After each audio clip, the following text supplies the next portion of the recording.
ASMR FTB here. Actually back with a Magic the Gathering video, which is something I haven't done in a long time. And I was actually just talking on the channel about how I probably wasn't going to be making Magic the Gathering content for a while.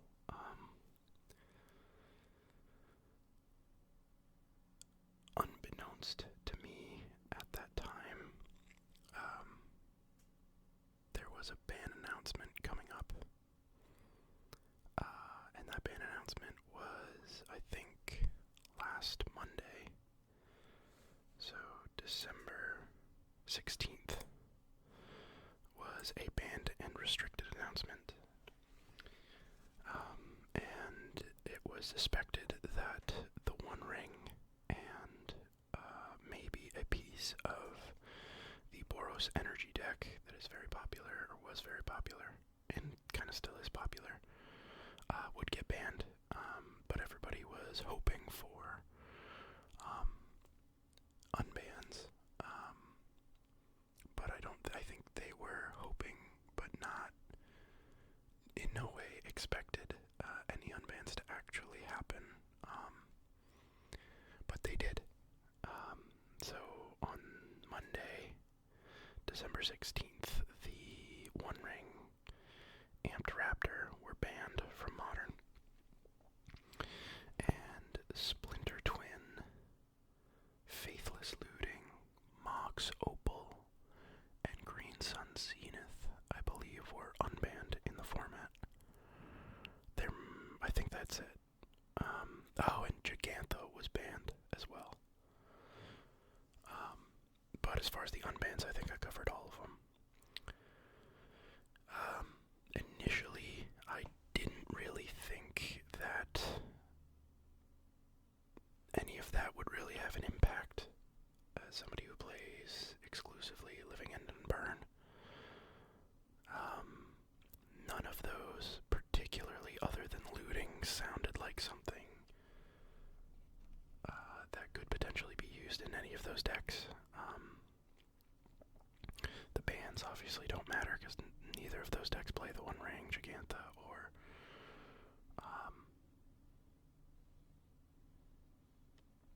Amped Raptor.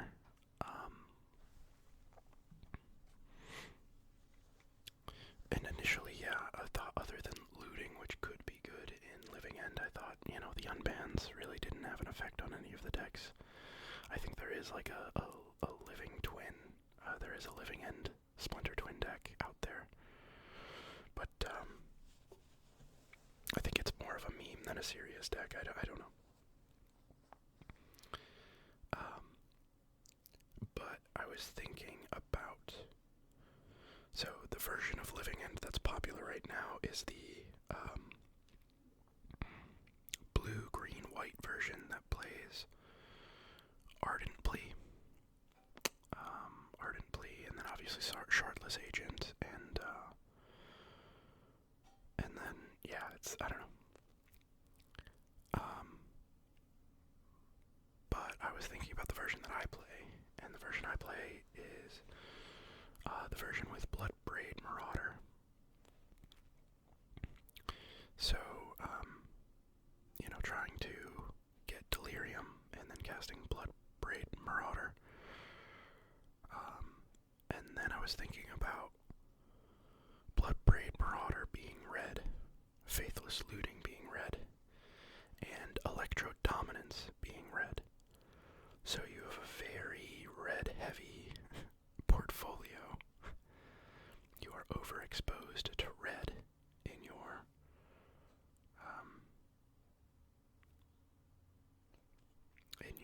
dex portfolio. Overexposure, I'm just kind of kidding, but there's a lot of red. And that just got me thinking about Faithless Looting also, like, even though almost all of your creatures have cycling, so you're discarding them and getting them into the graveyard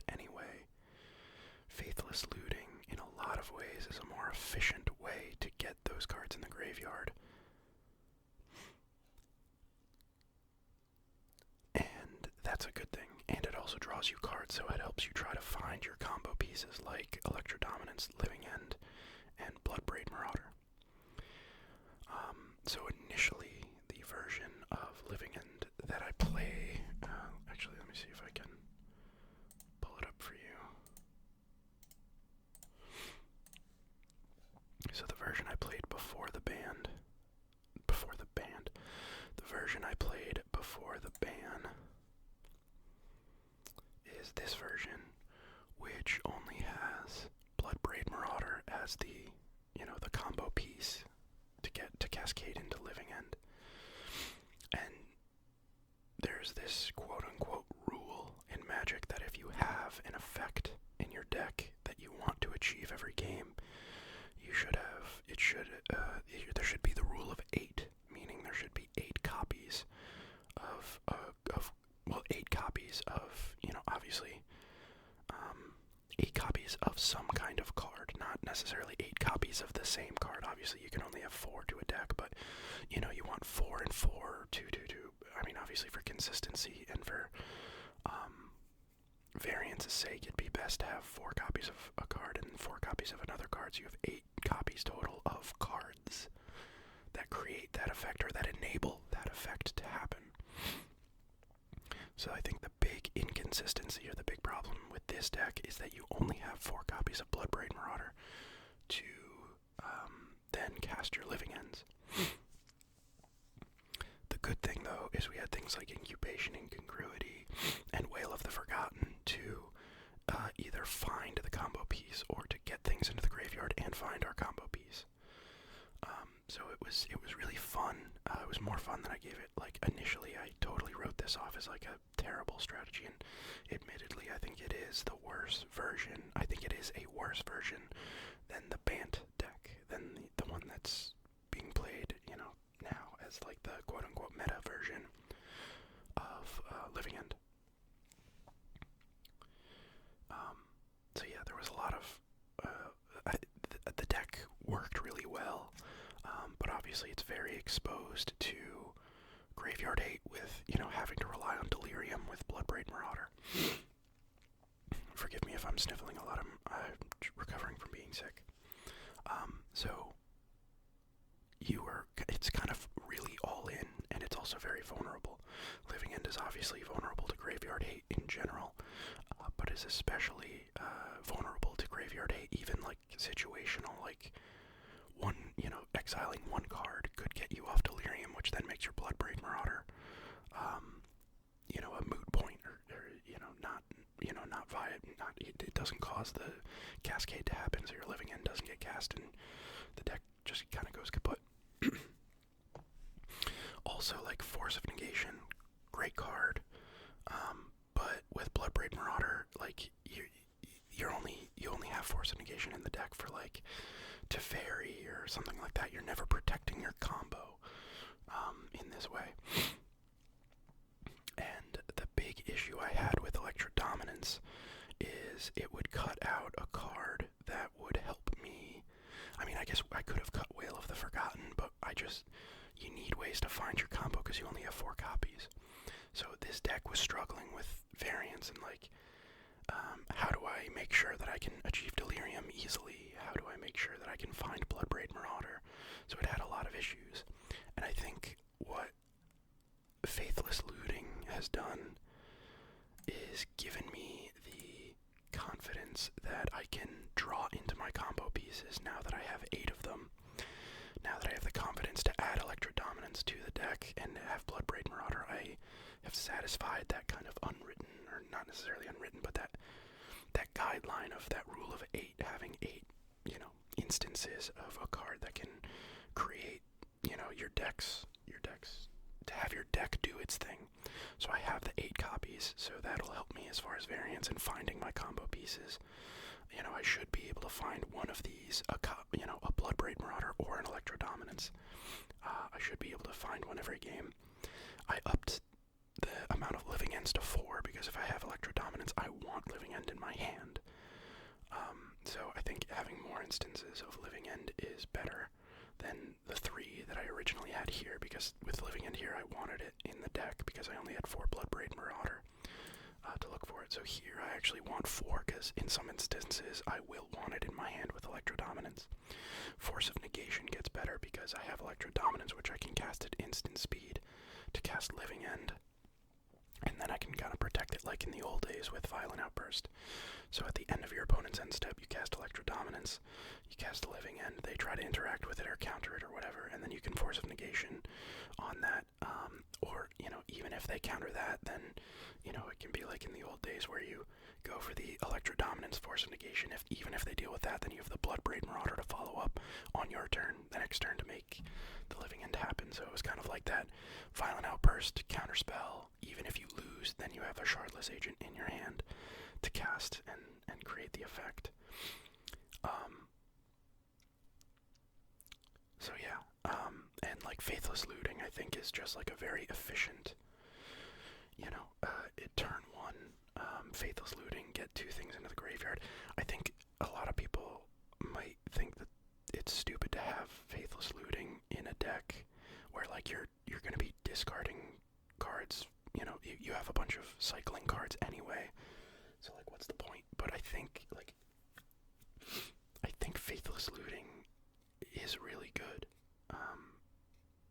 in this archetype, because like, sure, like what's the worst thing that you loot away, right? Like Street Wraith is a free, quote unquote free cycle. You just pay 2 life, which, life is a resource, and it's, not, I mean, obviously it's the most important thing in the game, kind of, but like, like, even if you discard a Street Wraith and like a Glass Dust Hulk, like what are your worst things to cycle away? Street Wraith is probably one of them, but you save 2 life, so it's like, I think the value there can't be discounted, right? Like if you turn 1 Faithless Looting and discard a Street Wraith and some other, cycler, Colossal Sky Turtle, although I'd probably hang on to Colossal Sky Turtle because you might be able to get even more value off of it anyway, but like Street Wraith and Glass Dust Hulk or Architects of Will, like those are cards that you're gonna be, you would have cycled anyway, and you save 2 life and well, not technically a mana. Technically you only save 2 life because you would have paid 1 mana to cycle Architects of Will, but the thing is, you've gotten rid of 2 of your cyclers for 1 mana and saved 2 life. So same value, but 2 cards, and you saved a life. Or 2 life. And I guess technically, not really, right? Because like if you discard 2 cards, you would have discarded Architects for the 1 mana anyway, so you really only save 2 life. But like, I've had games come down to like, with how painful mana bases are and how aggressive some decks can be. Like 2 life can be a big, thing. So I don't think that like, I don't, and in some scenarios Faithless Looting, a Glass Dust Hulk, and a Colossal Sky, let's say, it's just like the best option you have is like a 1 mana cycler and Colossal Sky Turtle. Like, sure, Colossal Sky Turtle could have gotten more value if it bounced something, but you saved, you would have paid 3 mana to cycle 2 creatures, and you just paid 1 mana to do that with Faithless Looting, because you would have paid 1 mana for the Architect or the Glass Dust Hulk, and then 2 mana for the Colossal Sky Turtle, assuming your opponent had a creature. So for 1 mana, you did something that 2 mana could have done, and you draw 2 cards to help either find your combo, or, if you have Electro Dominance, you're looking for Living End, or if you have Bloodbraid Marauder, you're just looking for other cards to cycle to try to get Delirium or whatever, or looking for your Force of Negation to protect your combo. The one big issue I have with this deck is, and I think what I might do is, I really think you want 4 Force of Negation, especially with 4 Electro Dominance and 4 Living End. So I think what I could do is cut down Glass Dust Hulk to 3 copies and increase Force of Negation to 4. I just really don't like cutting down on my artifact, my double type creatures. So you have like Architects of Will, Colossal Sky Turtle, and Glass Dust Hulk. These are kind of your main ways to make sure that you get Delirium pretty easy, because they're dual types. It's artifact creature, enchantment creature, artifact creature. And we have 8, we have, a 9, 10, we have 10 copies of these cards, that do that, which is, again, 10 copies is great, because, like I said, if you have, it's the rule of 8, right? You want at least 8 copies of a card to ensure a certain effect happens, and we have these 10 dual types, which will really help us to get Delirium. I think it's a little bit different, achieving Delirium and having dual types versus, having 8 effects in a deck, or 8 cards that create an effect in a deck that make it do its thing. Especially because, like, you're looking for 4 types as opposed to, these only present you or give you 2, but you have to assume with the amount of fetch lands that we have, it'll be easy to get lands into the graveyard. We also have a lot of surveil lands, so that'll help us get things into the graveyard for free too, so I don't know. This is just kind of the initial build, so it's 29 creatures. I really would love to have 30, and if I'm cutting a Glass Dust Hulk, I'm even going down to 28. I'd really like to be closer to 30 than 29, so I don't know, I'm very torn, but I really want that 4th copy of Force of Negation, and I really don't know what to cut. Maybe like Waker of Waves, since we have Faithless Looting, maybe Waker of Waves is worse now. But again, I really want to keep my creatures at around 29-30. So, I don't know, maybe, I don't know what to cut. If anybody has any ideas, I'd love to hear it. But basically, we have 29 creatures, so we have the typical cyclers, Architects of Will, well, I guess not typical cycler, but we have the typical cycler of Street Wraith and Waker of Waves. Those are kind of like in every Living End deck, really. And then Architects of Will used to kind of be a mainstay. I feel like it's kind of, since the change, is no longer, heavily played. But we have Architects of Will, and then Glass Dust Hulk.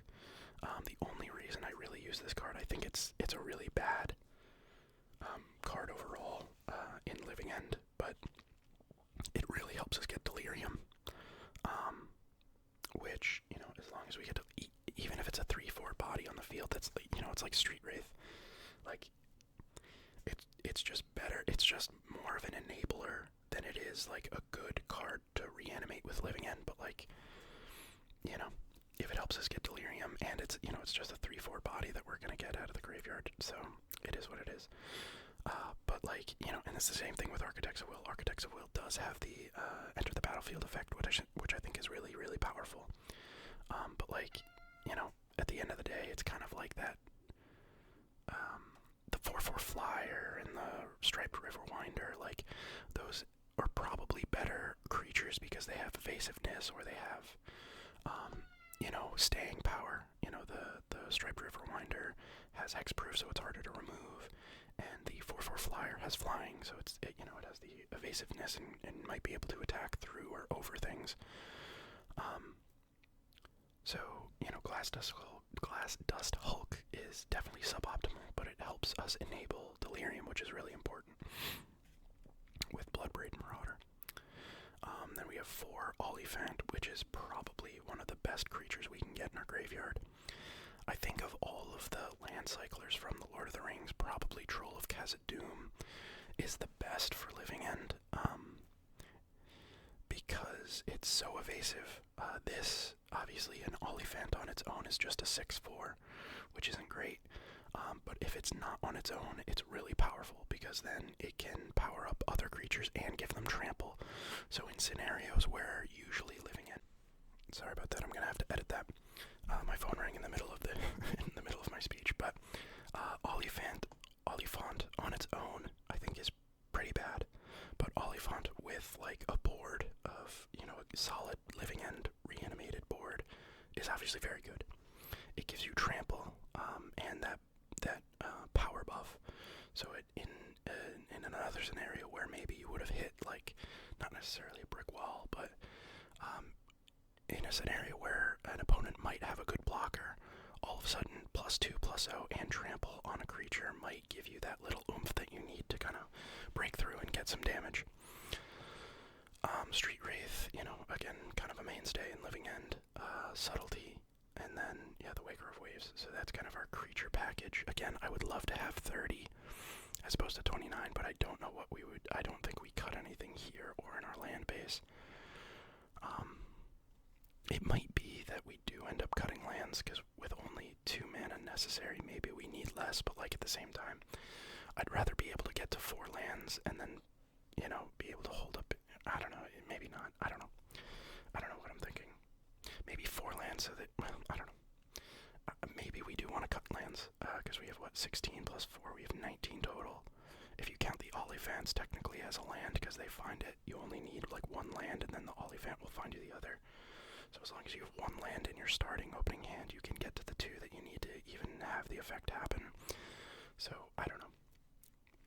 I think that's a pretty good number, and especially with all the cyclers and stuff that we have, and Faithless Looting, it shouldn't be hard to find lands at all.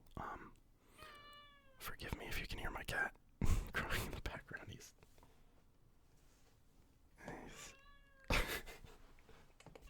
I think he got bored of his, I turn on a 24-hour, it's like a 24/7 bird watching. It's like birds for cats to watch thing on YouTube.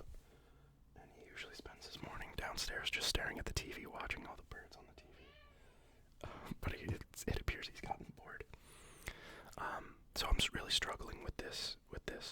I really want the Force of Negation, but I don't know what to cut to get there. So if anybody has any recommendations, I'm all ears. And then next is the land base, or the mana base. I was struggling with this a lot too. I was thinking that I might want to add some white somewhere, so that if I get to a place where I need to hard cast a Glass Dust Hulk, I can.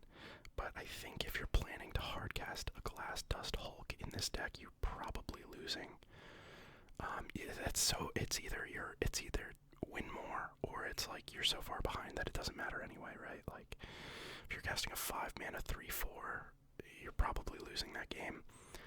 Or you've already won it and you're just following up a big board with a Glass Dust Hulk, which won't do much.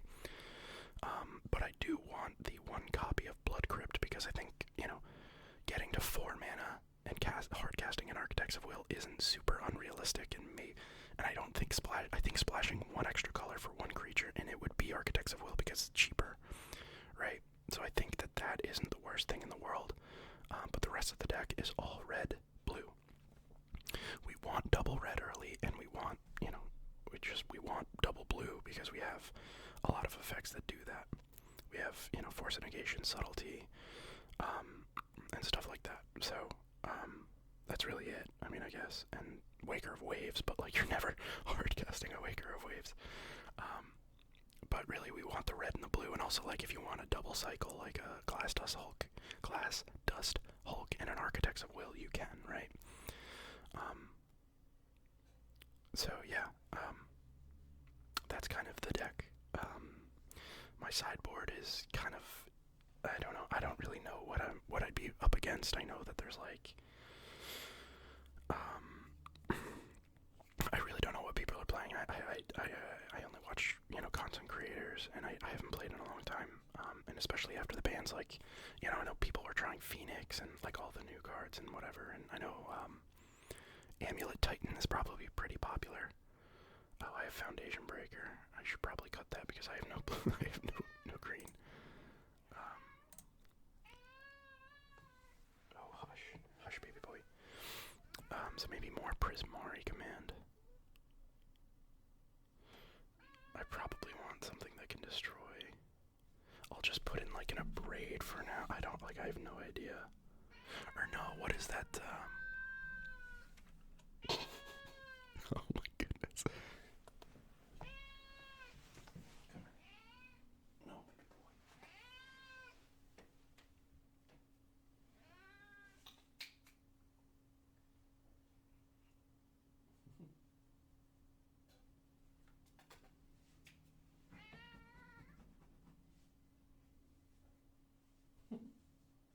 What are you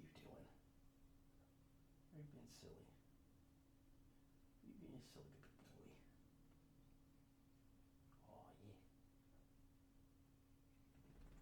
Okay. Papa's gonna go back and talk to the people, okay?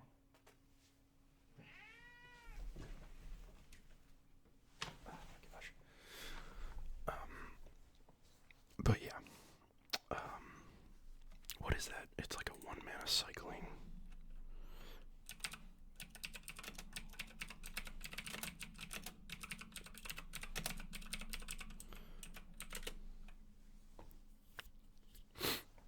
Isn't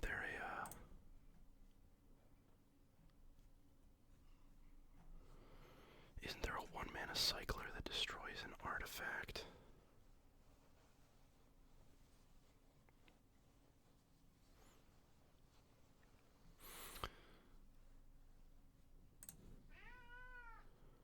Krieger, please.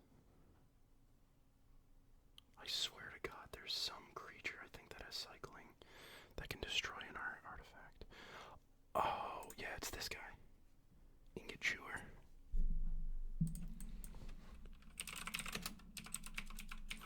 I think the problem is, like,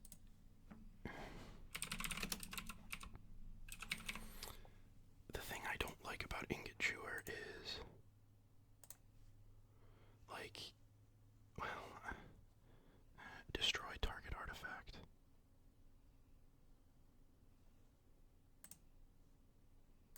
I think Ingot Chewer, to me, is bad if they have...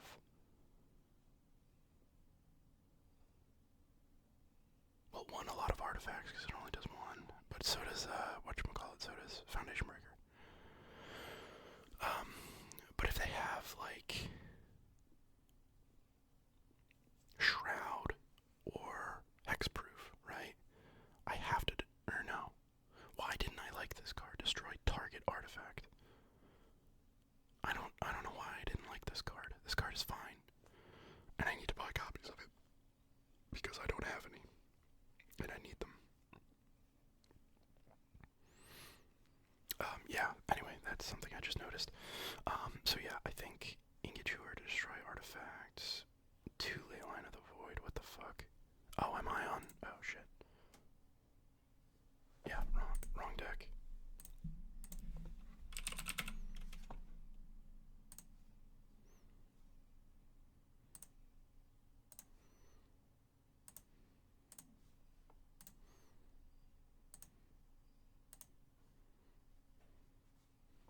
I can close this now. So yeah, Ingot Chewer. I had Foundation Breaker because I originally had green in here, but I think splashing for more is not where you want to be. I think splashing for more colors is not where you want to be. I think just like the 1 Blood Crypt for Architects is what you want to do.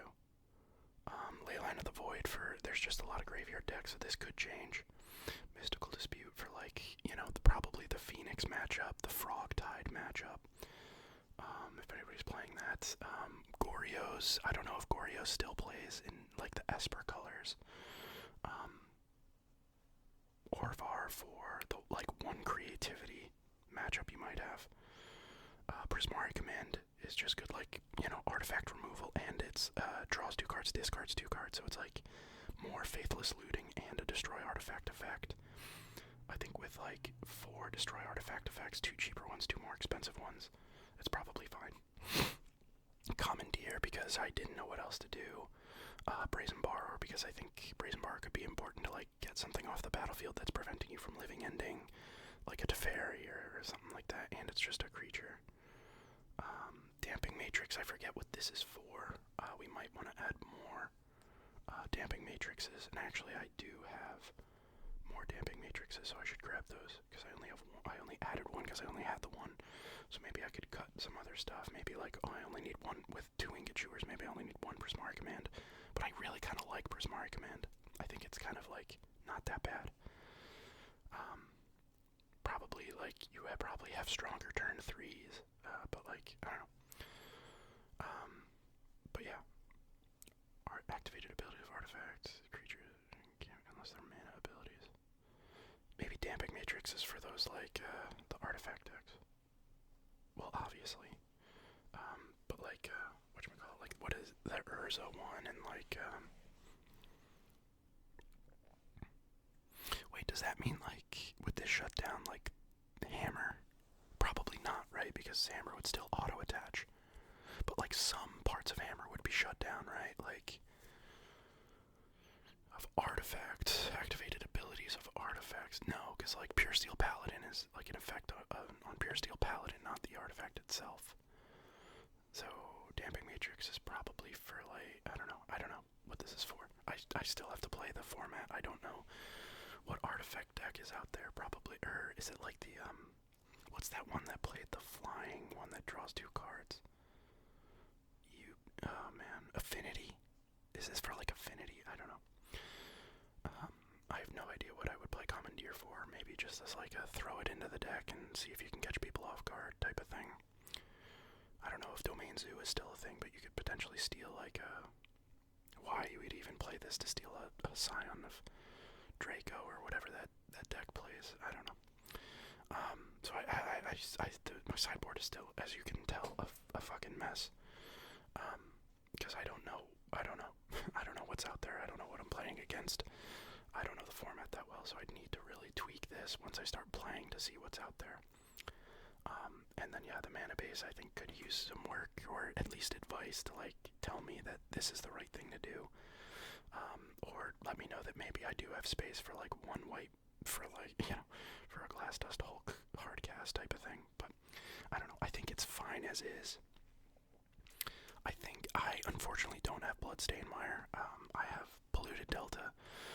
But I think, you know, all of the lands are pretty much fetchable, right? Like, so, with Polluted Delta, so, it doesn't matter.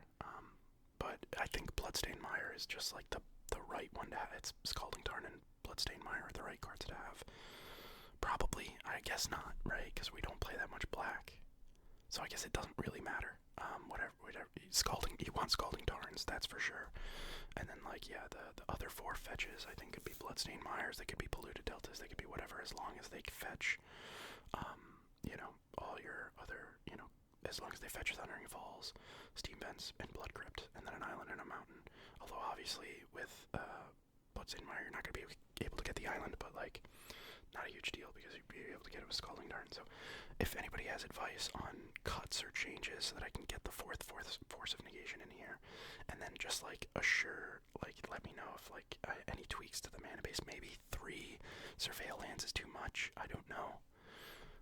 I think Surveil lands are really, really good. So, like, I think 3, even 4 might be the right play. I did 3 because I think, like, I don't know. 1 is definitely not enough. 2 feels maybe right. 3, I think, feels maybe right. And 4 feels maybe right. 4 might be too much. I don't know. But 3 feels good. I remember playing in my other deck, 3 Surveillance felt good. Because you always had the extra, like, it always felt like I had the extra one in the deck if I needed it. Like, 2 feels really good, but 3 is like, I don't know, feels right. Like, it feels like it feels like I could get to I always have the 3rd one in the deck, and it's like, it's there if I need it, you know? So I don't know, 3 feels right, 4 might be too much. I think in a deck that tries to be a bit more aggressive and try to a bit more explosive, 4 might be a bit much. 3 even might be a bit much because maybe I'm planning too much for, like, longer games where I have the ability to, like, fetch for it later in the game type of thing.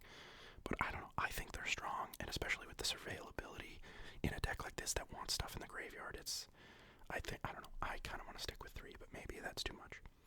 But yeah, that's that. And then, yeah, if anybody has, like, advice on sideboards based on what's being played right now, I'm all ears, because I have no fucking clue what's being played right now. But yeah, that's the deck, and I'm, like, really excited about Magic, or at least to play this deck, because this feels powerful, this feels good, this looks good, right? Like, I mean, this looks fun, at the very least, you know? Like, Glass Dust Hulk is just kind of embarrassing as a card, but, like, it kind of does something that the deck needs, so it's like, I don't know. And, like, I don't know, I think Faithless Looting really kind of, like, pulled this all together for me. Faithless Looting, Bloodbraid Marauder, Electro Dominance, this, like, Unholy Trio, it kind of seems pretty powerful. And with Force of Negation, Electro Dominance, and Living End, like, I don't know, this looks like this could be really cool and actually kind of good. But again, its downfalls are kind of similar to the other one, but it kind of mitigates them. So, like, relying on Bloodbraid Marauder, and relying on Delirium and stuff like that in order to cast your Living End, you're very vulnerable. But then you also have backups with, like, Electro Dominance. Obviously, you need Living End in your hand, but, like, that happens all the time. And with 4 Living Ends, like, I don't know. The vibe I'm getting from this deck is that it's gonna be better. Like, the other deck that I was playing had a lot of weaknesses. They were very obvious. But it was very fun to play.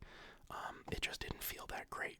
It didn't feel like, I don't want to say that this is going to be a meta deck, but like that felt like not even fringe meta, right? Like it was very hard to win games. It was very, very easy to interrupt and stuff like that. This feels like this because it has, the more copies of the cards that create, the Living End effects and stuff like that. It feels more like a deck that can be consistent, and it feels like it'll be a better version of that deck. But, that remains to be seen. I still have to play it. I would love to play this on MTGO, but, like, I don't want to buy the cards, and I don't want to start up my loan account again to just play, because, like, I'd do one video is all I would do. So really, realistically, what would probably happen is I have Electro Dominance coming in the mail, and I think, like, Commandeer, those are the only cards I need to finish building this deck, because I have everything else. Other than Ingot, sure, but I probably could pick that up at my local game store. Hopefully, if not, I'll just fucking get it online. I'll wait for it. I'll just do more Prismari Command until it comes in. But yeah, like, I'll probably just go to my local game store and start playing this, actually. And then report back as the games go on and tell you how it feels. But if anybody else has, like, MTGO stuff and, you play Living End and you want to try this out, like, play it and let me know how it goes. Let me know how it feels, if it's good or if it's trash, if it's god-awful. It could be that this deck is terrible. This is an awful, awful, stupid, bad, terrible deck, and it's totally, totally viable, totally valid. I could totally see it, but I'm hoping it's not. I'm hoping it's dope. And that is Krieger telling me it's time to stop the video. But thanks everybody for watching, and yeah, thanks everybody for subscribing to the channel.